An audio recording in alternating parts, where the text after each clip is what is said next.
महामानव डॉक्टर बाबासाहेब आंबेडकर यांच्या जयंतीवेळी फटाक्याच्या कारणाने शेमनेवाडी तालुका चिकोडी जिल्हा बेळगाव येथील बौद्ध समाजातील महिला, लहान मुले व युवकावर गावातील सवर्ण लोकांनी हल्ला करून तेथील परिसराची घराची पडझड केली।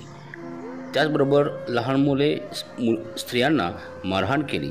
त्यामुळे लोकांच्यात भीतीचे वातावरण निर्माण झाले आहे। या प्रकरणी आज भारतीय बौद्ध महासभा जिल्हा शाखा कोल्हापूर व समता सैनिक दल यांच्या वतीने त्या पीडित लोकांची भेट घेऊन त्यांना दिलासा दिला। त्याचबरोबर पोलीस स्टेशन सदलगा येथे निवेदन देऊन झालेल्या हल्ला प्रकरणातील दोषीवर लवकरात लवकर पकडून त्यांच्यावर योग्य ती कारवाई करावी असे निवेदन देण्यात आले।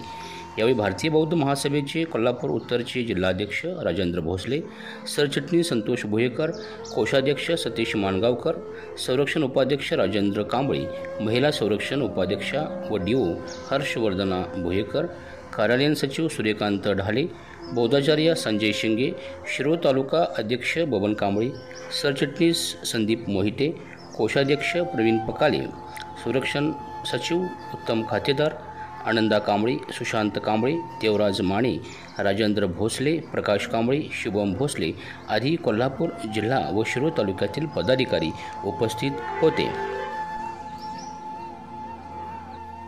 निष्पाप बौद्ध समाजावर झालेल्या या हल्ल्याचा निषेध करून यावर योग्य ती कारवाई करण्याचे आश्वासन पोलीस प्रशासनाने दिले आहे।